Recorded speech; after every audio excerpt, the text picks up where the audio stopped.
Good morning, I'm Chef Michelle Bernstein. Today I've got recipes celebrating something that happened 162 years ago in Puebla, Mexico. But these recipes are fresh. Join me as I celebrate a bigger event in this country than in Mexico, Cinco de Mayo, here today on SoFlo Taste.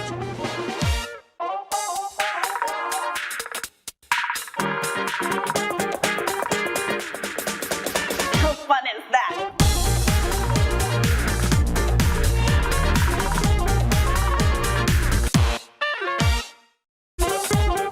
Good morning all, I'm Chef Michelle Bernstein, and in my brand new digs here at the Goya Kitchen in the Culinary Lab at Florida Education Institute. And that is a mouthful, and today it will be a delicious mouthful. Welcome all to SoFlo Taste, now here in Coral Gables. Happy Cinco de Mayo. Today I've got recipes to celebrate this Mexican-based holiday, and I had a bit of a brouhaha with some of my crew. Yeah! They wanted me to celebrate Star Wars Day. Yeah! Star Wars Day is today, May the 4th. Get it? May the 4th be with you. But the only Star Wars food I could come up with was Wookiee flambe and a scalloped Ewok. And if I didn't celebrate Cinco de Mayo, I'd never hear the end of it from my Mexican husband. So, Cinco de Mayo it is, and let's get cooking. Sorry guys, it's gonna be yummy though, and we are starting with a cocktail, frozen margaritas. We all love them, and I'm gonna teach you how to make a really, really simple one, all right? So you always wanna start with fresh lime juice. If you're gonna buy lime juice already pre-juiced, then you can basically get your margaritas anywhere. But if you wanna make a fresh one at home, here's what you do. You need really good tequila. It was in the freezer, really nice and cold, and of course, some ice. So we're gonna start out with 2 ounces of your favorite kind of silver style tequila. It's like a Blanco tequila. So I'm gonna actually make 2 of them. So let me do 2 times the amount of tequila Blanco. Next, we're gonna do about half the amount of lime. Now, if it's up to me, I always add just a tiny bit more of lime juice just because I actually like the lime more than the tequila. The last thing you'd need is some type of an orange liqueur. And for that, I always go to Cointreau. It happens to be my favorite. That would be 3/4 of a shot of an ounce of Cointreau. This is a half. We're gonna do another half because we're gonna go ahead and make double. And then finally, you're gonna add ice. And if you have crushed ice at home, that's awesome. And if not, obviously, we're gonna just throw it into a blender and crush it. So when you're doing it, I would say about a cup of ice per person. So let's go with 2 cups. Go ahead and mix this up, and then we'll talk about the fun stuff all around the glass.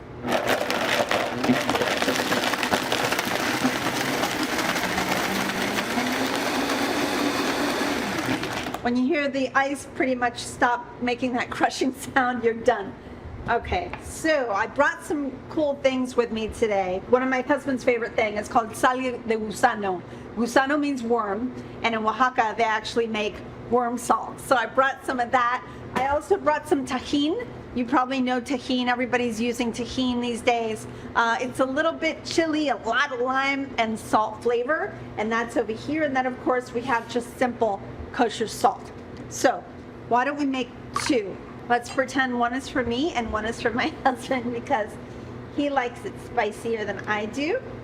So mine can go into kosher.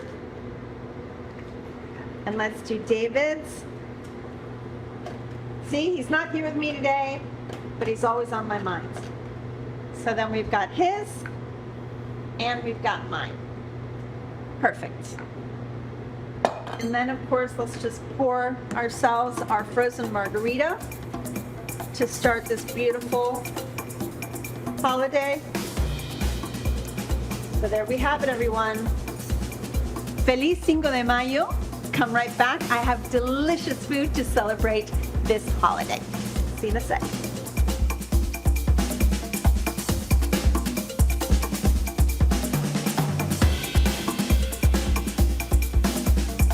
Come back to SoFlo Taste from the Goya Kitchen at the Culinary Lab at Florida Education Institute, here on Local 10.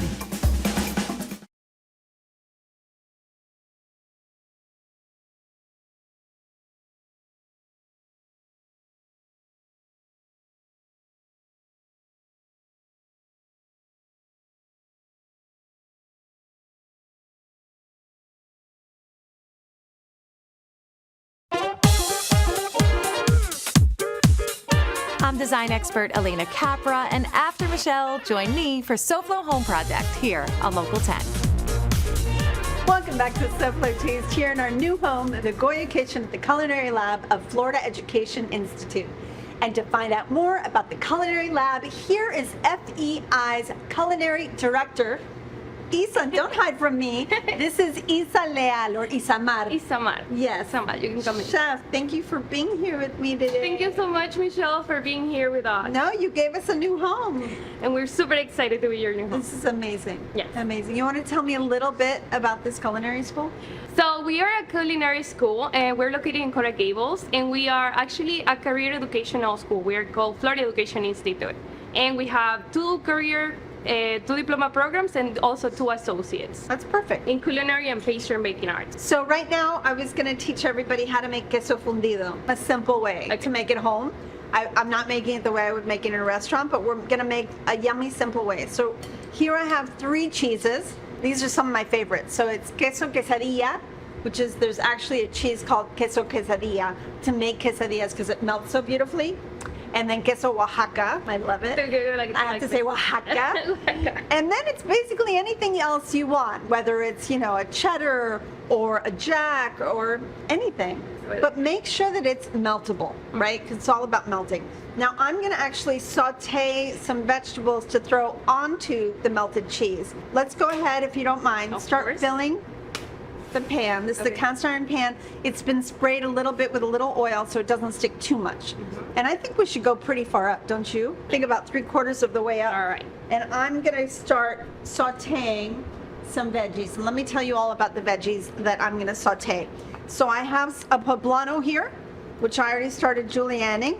And basically when you make a poblano and you julienne it, you wanna make sure the seeds are out because the seeds happen to be a little spicy, and I don't know, I don't love throwing too many seeds in my cooking. When I'm cooking peppers, it's really just about the pepper, right? I add it all. Perfect. That's like actually it cheesy. perfect, yeah.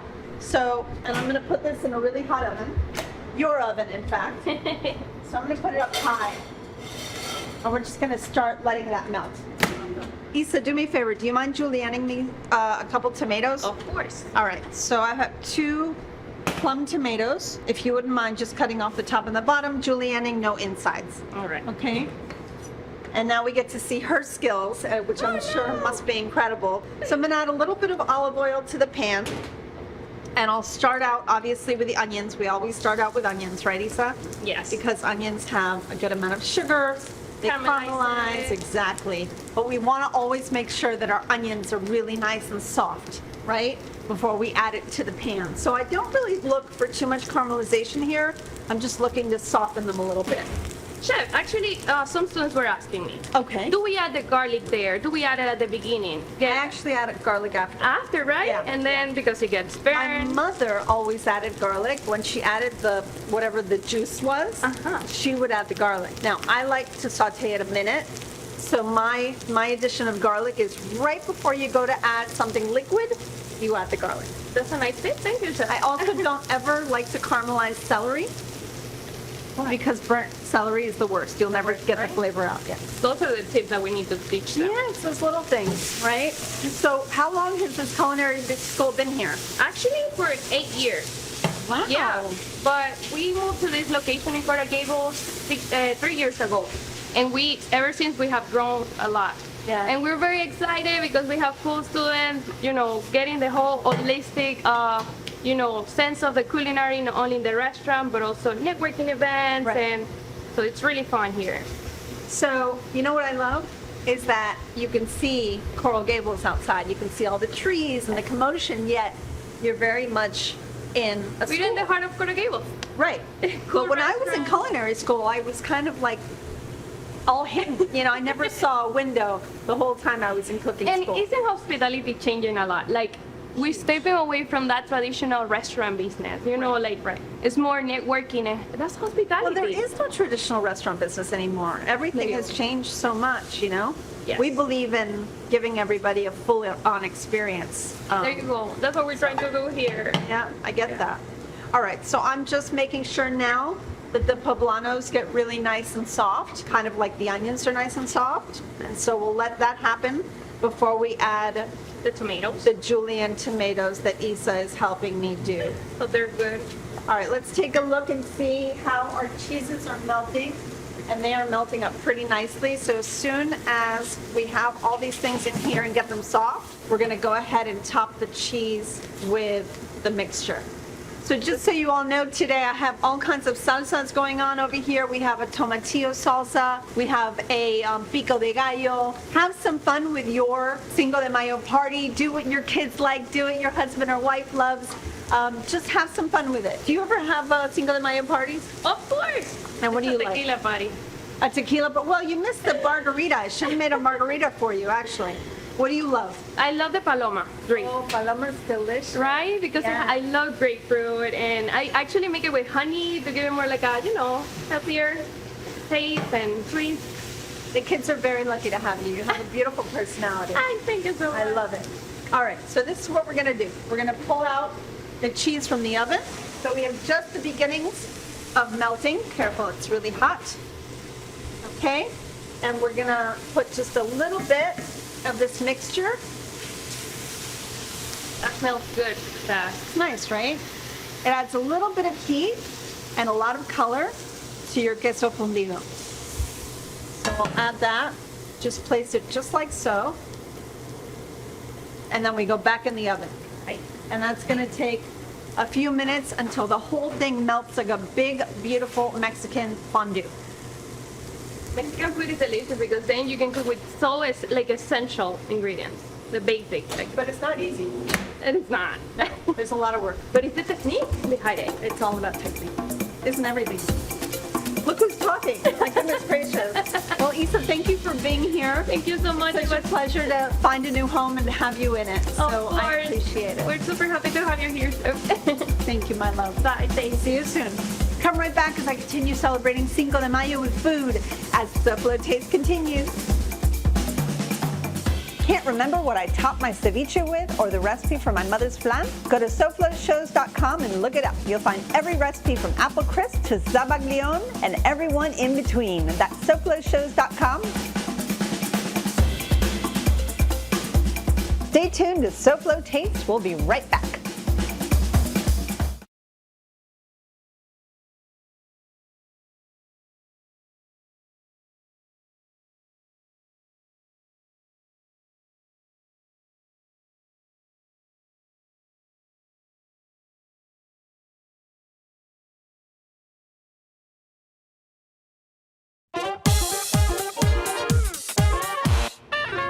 Welcome back to SoFlo Taste. All of my Cinco de Mayo recipes are available on the SoFlo Shows webpage. Just scan this quick response code for a quick trip to the informative SoFlo Shows page with SoFlo Home Project and SoFlo Health there too.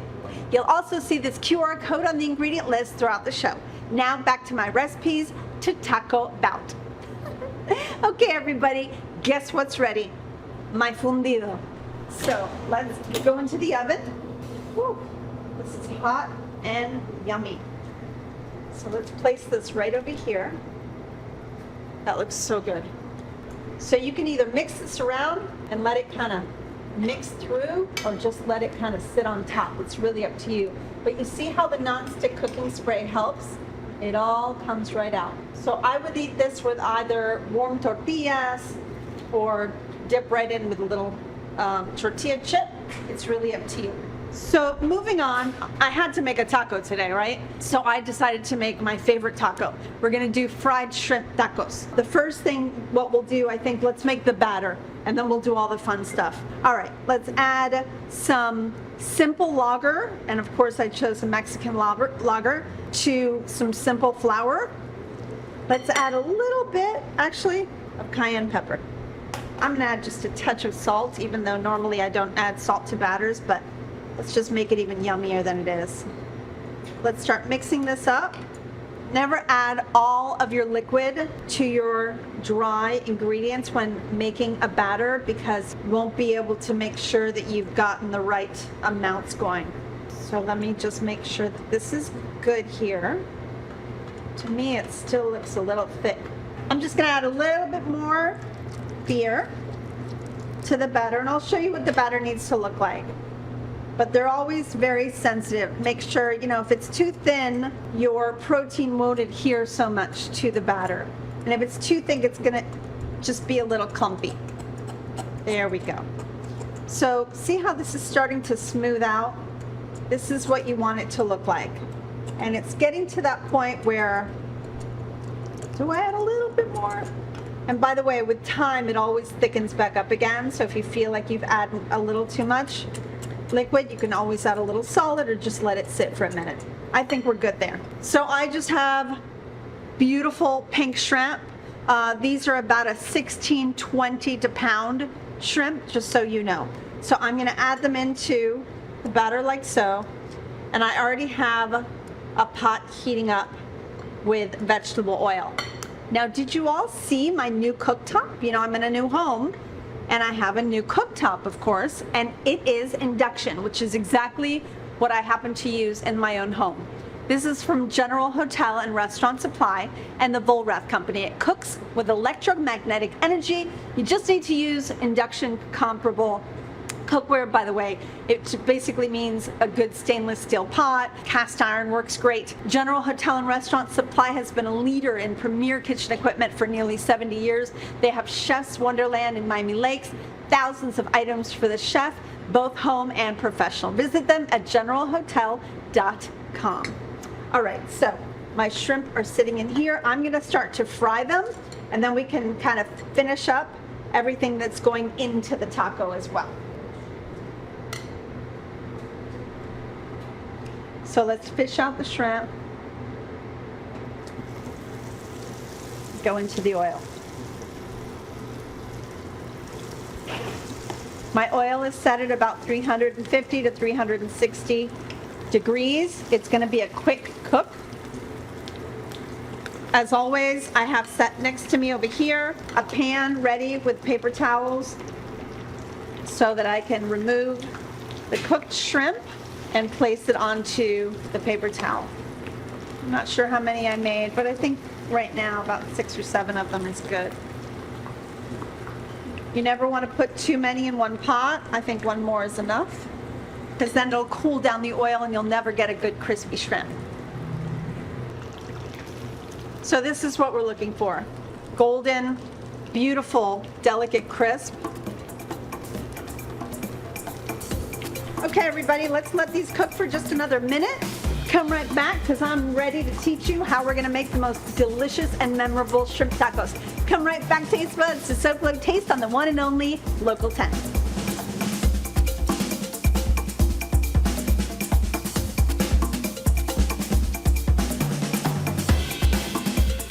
SoFlo Taste will return right after this.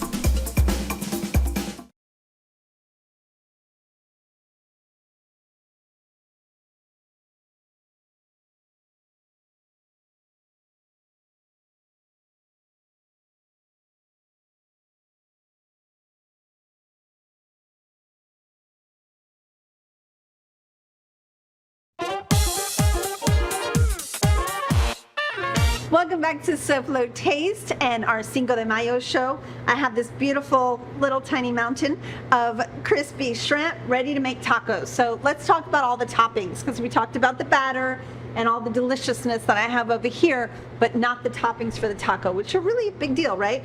We have warm tortillas ready. So I'm just gonna make a chipotle crema, and this couldn't be easier. This is sour cream, but you can use crema instead if you'd rather.